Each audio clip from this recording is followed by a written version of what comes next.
Hi friends, how all this is Anitha.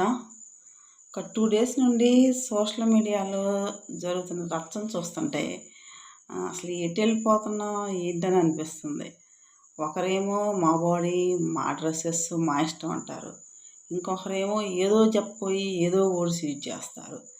ఈ రెండింటిని కనుక చూస్తుంటే ఎవరిది తప్పు ఎవరిది ఒప్పు అని మహిళలే డిసైడ్ చేసుకోవాలి. పోనీ ఒక బ్రదర్గా లేదా ఒక ఫాదర్గా ఒక మంచి ఉద్దేశంతో ఒక సలహా ఇద్దాం అనుకున్నారు శివాజీ గారు. అది బూమ్రాంగ్ అయింది. సో ఆయన ఉద్దేశం మంచిదే కావచ్చు, కానీ ఏదో ఫ్రెండ్స్ మధ్య కూర్చొని మాట్లాడుకునేటప్పుడు యూజ్ చేసుకునే వర్డ్స్ లాంటివి అలా యూజ్ చేసినప్పుడు అది హర్టింగ్గానే అనిపిస్తాయి లేడీస్కి. వాటిని తప్పకుండా అందరూ ఖండించాల్సిందే. మరి సినిమాలో పాట రూపంలో పాడిన గాయని దీన్ని అబ్జెక్షన్ చేస్తుంది. మరి పాటనైతే అందరూ పాడుకోవచ్చు, ఇలా మాటల రూపంలో వచ్చినప్పుడు అందరికి అభ్యంతరకరంగా అనిపిస్తుంది. మరి అప్పుడు ఎందుకు ఖండించలేదు, మరి ఇప్పుడు ఎందుకు ఖండించాల్సి వస్తుందో ఎవరైతే ఆయన వర్డ్స్ని అబ్జెక్ట్ చేస్తున్నారో వాళ్ళే థింక్ చేయాలి. సరే, ఏదేమైనా ఆ వర్డ్స్ యూజ్ చేయడం అనేది చాలా తప్పు. అతని ఇంటెన్షన్ కరెక్ట్ కావచ్చు కాదు, కరెక్టే.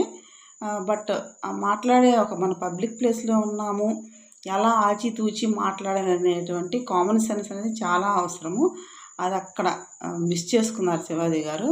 ఇప్పటివరకైతే చాలా కరెక్ట్గానే మాట్లాడుతూ వచ్చారు పాలిటిక్స్ గురించి కానీ ఎక్కడ డిబేట్స్లో కానీ. ఈసారి ఏమైందో మరి ఒక్కసారిగా ఏదో సలహా ఇద్దాం అనుకున్నారు, అది కొంచెం ఒక 2-3 words వల్ల అతను తప్పు పట్టాల్సిన పరిస్థితి ఏర్పడింది. ఫైనల్లీ క్షమాపణ అయితే చెప్పారు. క్షమాపణ చెప్పిన మహిళా కమిషన్ అయితే వదిలేటట్లు లేదు. ఈసారి అటెండ్ అవ్వముంది 27th అనుకుంటే ఐ థింక్. సో అక్కడ వెళ్ళి అతను ఎవరినైనా ఇచ్చుకోవాల్సి ఉంటుంది. ఇది ఒకవైపు జరుగుతుండగా శివాజీ గారు మాట్లాడిన సలహా కావచ్చు, అది ఒక సూచన కావచ్చు, అంతకుముందు నిధి అగర్వాల్ విషయంలో జరిగిన పరిస్థితుల్ని బట్టి అతను ఒక సలహా ఇచ్చారు. కొంచెం హుందాగా ప్రవర్తించండి, తను లేకపోతే మీకే ఇబ్బంది కలిగిద్దనే ఉద్దేశంలో. పాపం ఈ మాటలు కొంతమందికి రుచించలా.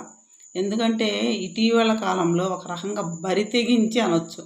ఒక 2-3 భయంకరంగా డ్రెస్సింగ్ ఫోటోలు సోషల్ మీడియాలో పెట్టి మళ్ళీ ట్రోల్స్ చేస్తున్నారని మళ్ళీ బాధపడుతూ ఆ ట్రోల్స్ చేసే వాళ్ళని బ్లాక్మెయిల్ చేస్తూ కేసెస్ పెడతామని చాలా ఫ్రస్ట్రేషన్లో ఉన్నారు. వాళ్ళకి ఇది మంచి సాగ్గా దొరికింది. సో శివాజీ గారు యూజ్ చేసిన వర్డ్స్ని పట్టుకున్నారు, కానీ ఆయన చెప్పిన మంచిని గ్రహించే స్థితిలో అయితే వాళ్ళు అస్సలు లేరు, ఉండరు కూడా. మనం పౌర సమాజంలో నివసిస్తున్నాం. అంటే సమాజం అంటే సమూహం, జన సమూహంలో ఉన్నాం. పశువుల సమూహంలో లేదా ఆటవిక సమూహంలో లేవు. జన సమూహంలో ఉన్నప్పుడు కొన్ని కట్టుబాట్లే ప్రతి ఒక్కరూ పాటించాల్సిందే. అలా పాటించనప్పుడు వాళ్ళు పశువుల కింద లెక్కే వస్తారు. నా బాడీ, నా ఇష్టం వచ్చిన బట్టలు వేసుకుంటారంటే వేసుకోవచ్చు. ఎక్కడో తెలుసా, అండమాన్ నికోబార్ ఐలాండ్స్లో ఇప్పటికీ కొన్ని ఫారెస్ట్లో గవర్నమెంట్ను వాళ్ళని అలా వదిలేసిందంటే వాళ్ళ సాంప్రదాయాలను మనం డిస్టర్బ్ చేయకూడదని వదిలేశారు. అక్కడ కొంతమంది కాదు ఉంటారు, ఒక 100-200 మెంబర్స్ ఉంటారు. వాళ్ళు నేకెడ్ బాడీతో అక్కడే జీవిస్తుంటారు. అలాంటి చోటికి మీరు వెళ్ళి హ్యాపీగా మీకు నచ్చినట్టు మీతో పాటు ఉంటారు కదా కొంతమంది, అలా నచ్చిన వాళ్ళు వెళ్ళి బతకవచ్చు. అంతేగాని సాంప్రదాయాలు సంస్కృతులు పాటిస్తున్న ఈ భారతావనిలో ఈ జన సమూహంలో మీకు నచ్చినట్టు ఉంటామంటే అది యాక్సెప్టబుల్ కాదు. తరిమి అయితే గ్యారెంటీ కొడతారు ఏదో సందర్భంలో. సో ఇదొక సాగ్గా దొరకపుచ్చుకొని దేవాలయంలో ఆ బొమ్మలు ఎందుకు ఉన్నాయి, గుడిలోకి ఈ డ్రెస్ వేసుకుంటే వెళ్తే ఏమవుతుంది అని అంటున్నారు. ఒకసారి వేసుకొని వెళ్తే ఏం జరిగిద్దో తెలిసిద్ది. దేవుణ్ణి, దేవాలయాల్ని మీ వస్త్రధారణ కోసం వాళ్ళని కూడా ఇందులో లాగటం ఎందుకు? మీకు నచ్చినట్టు మీ ప్రైవేట్ ఏరియాస్లో వేసుకొని తిరుగుతున్నారు ఎలాగో. అవి సోషల్ మీడియాలో పెట్టి యువతని ఎలా పాడు చేయాలో అలా పాడు చేస్తున్నారు. ఓకే, మీకు కూడా కాలేజీకి వెళ్ళే పిల్లలు ఉన్నారు, వాళ్ళకి ఫ్రెండ్స్ ఉంటారు. మీ పిల్లడికి మీరు చేసేది మంచిది అవ్వచ్చు, మరి ఆ పిల్లలు పాడవుతారు కదా, వాళ్ళ పేరెంట్స్ కూడా బాధపడతారు కదా. ఎంత ఆలోచన జ్ఞానం అనేది ఉంటే దేవాలయాల బొమ్మల గురించి నా బాడీ నా ఇష్టం అనే మాటలు మాట్లాడరు.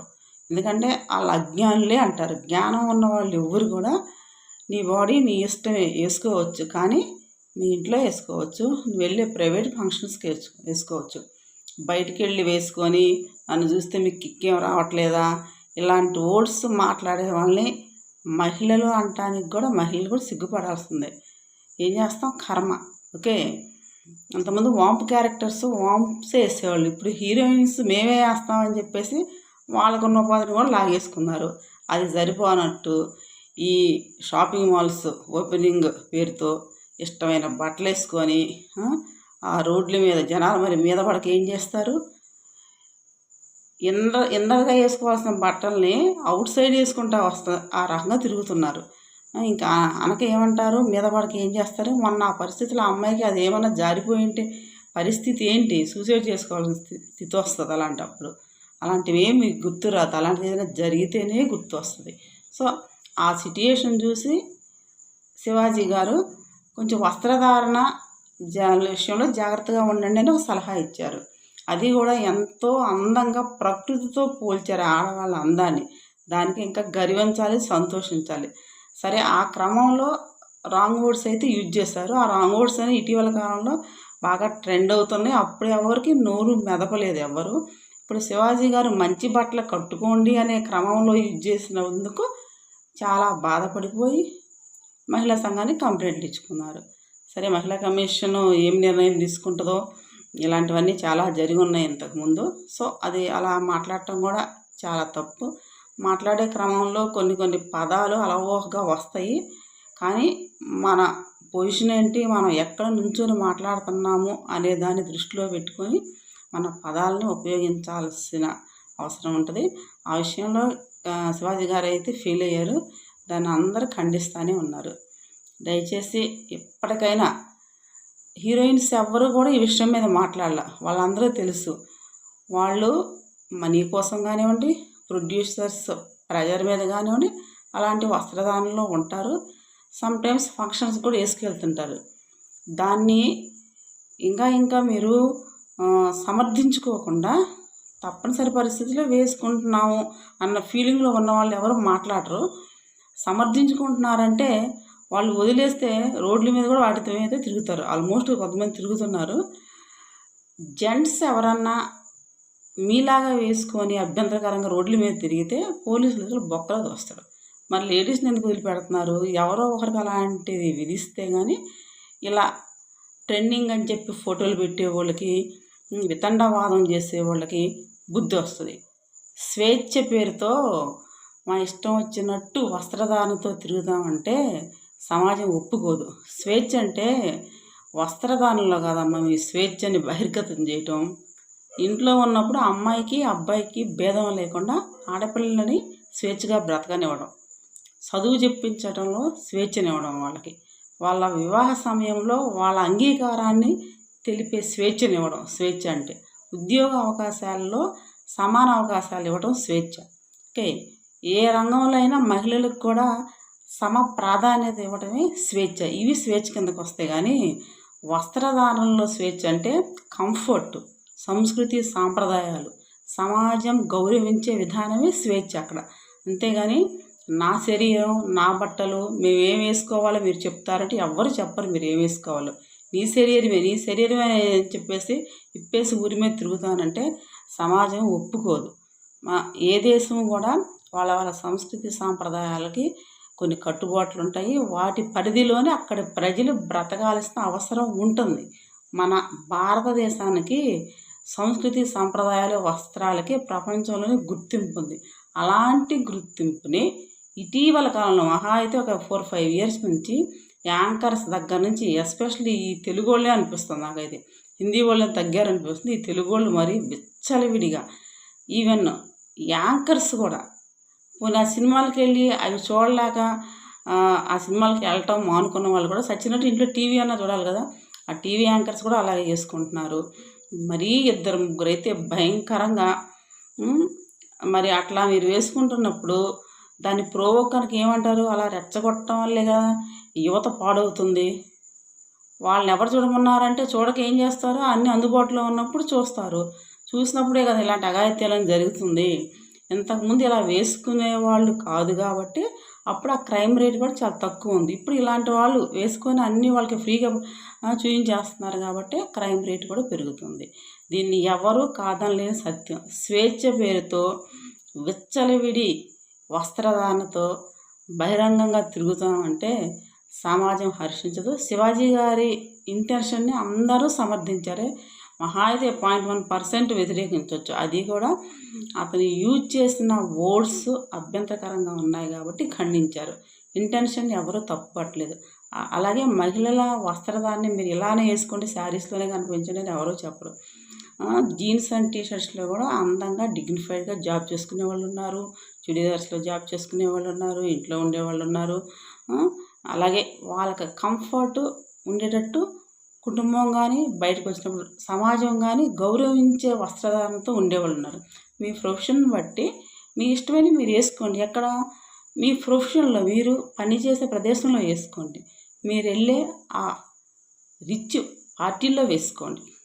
అంతేగాని రోడ్ల మీద ఎలాగే వెళ్తాము, బీచ్ల్లో తిరగండి, తిరిగి ఇవే పోస్టులు పెడతాము, పోస్టులు పెడితే ఎవరు ట్రోల్ చేయకూడదు అంటే ఎలా సాధ్యమైంది? ఒకసారి ఆలోచించండి. మీకు ఆడపిల్లలు కొంతమందికి ఉన్నారు, కొంతమందికి లేరు మీలో. సో పాటలు పాడినా బాగానే ఉంది ఓట్స్ యూజ్ చేసి, మాట్లాడిన అతని మీద ఇప్పుడు కేసు పెట్టాల్సి వస్తుంది. వీటికంటే ముందు ఆ లిరిసిస్ట్ మీద, ఆ ప్రొడ్యూసర్ మీద, ఆ పాట పాడిన మీద కూడా కేసు పెడితే చాలా బాగుంటుంది. దయచేసి వస్త్రధారణ విషయంలో కాస్తంత భారతీయ సాంప్రదాయ సంస్కృతుల్ని గౌరవించండి. ఎక్కడ తాకట్టు పెట్టకండి మన సంస్కృతిని. ఇప్పటికే సనాతన ధర్మం అని రక్షించుకోవడానికి నానా పాటలు పడుతున్నారు హిందువులు. ఓకే, ఇలాంటి వాళ్ళు వచ్చి గుళ్ళ మీద అలా ఏంటి ఇలా ఏంటి అనేసి కొత్త కొత్త క్వశ్చన్లు లేవదీయకండి. కొన్ని వేల సంవత్సరాల క్రితము ప్రజల్లో ఉన్న అజ్ఞానాన్ని తొలగించడానికి అప్పటి రాజులు గుళ్ళ మీద అలా చెక్కించారు. అంతేగాని మిమ్మల్ని ఇప్పుడు తిరగమని కాదు అది చెక్కించింది. వాటి గురించి ప్రశ్నించే అంత స్థాయి జ్ఞానం మీలాంటి వాళ్ళకి ఉండదు. ఉంటే ఇలా మాట్లాడరు. దయచేసి మన సంస్కృతి సాంప్రదాయాలని గౌరవిస్తూ సమాజం గౌరవించే విధంగా ఇంకా మహిళలకి ఉన్నత స్థానం మన సొసైటీలోనే ఉంది చెప్పాలంటే. ఆ గౌరవాన్ని నిలబెట్టుకుంటూ ముందుకు వెళ్దాం. Thank you for watching this video.